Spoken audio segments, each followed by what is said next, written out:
शब्द अगदी जपून सांभाळून वापरले पाहिजेत.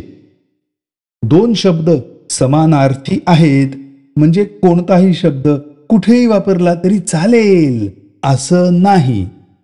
जिथे जो शब्द हवा तिथे तोच शब्द हवा. त्याच अर्थाचा दुसरा शब्द वापराल तर मोठा गोंधळ करून ठेवाल. सावधान. भाषा काय गमती करतील सांगता यायचं नाही. आता हेच बघा, तोंड आणि थोबाड हे समानार्थी शब्द आहेत. कबूल? बरं.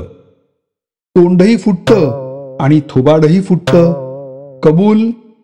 बरं. पण तोंड फुटलं आणि थोबाड फुटलं यांचे अर्थ किती वेगवेगळे होतात.